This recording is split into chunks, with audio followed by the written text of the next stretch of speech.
natin para sa lagay ng ating panahon ngayong umaga po ng March 30, 2025.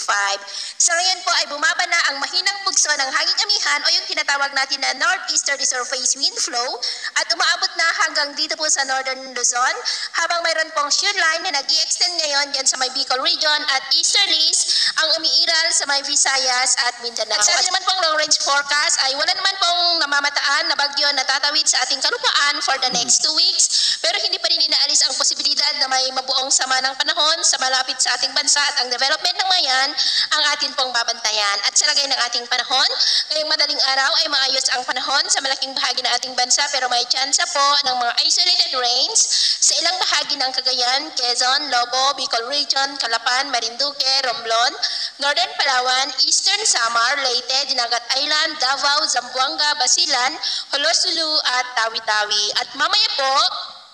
ay sisikat naman ang araw sa malaking bahagi ng ating bansa pero may tsansa ng cloudy skies with isolated rains sa ilang bahagi ng Cagayan, Quezon, Bicol Region, Lobo, Oriental Mindoro, Marinduque, Romblon, Northern Palawan, Samar Provinces, Tacloban, Dulag, Estancia at Davao. At mamayang hapon, mas maraming lugar ulit ang makakaranas ng cloudy skies with isolated rains lalo na sa Southern Luzon, Visayas, Mindanao at ilang bahagi po ng Cagayan at Isabela. Kaya kung lalabas tayo sa ating mga tahanan, ugaliin naman po natin lagi ang magdala ng kahit na ng panangga natin sa init ng araw at proteksyon na rin po sa mga biglaang buhos ng ulan. At sa atin naman pong mabaybayin, dahil sa pag-iral ng northeasterly surface wind flow ay maalon po ngayon sa mga baybay ng Northern Luzon at extreme Northern Luzon. Ng mga alon po ay aabot hanggang sa 1.5 to 3 meters height kaya hanggat maaari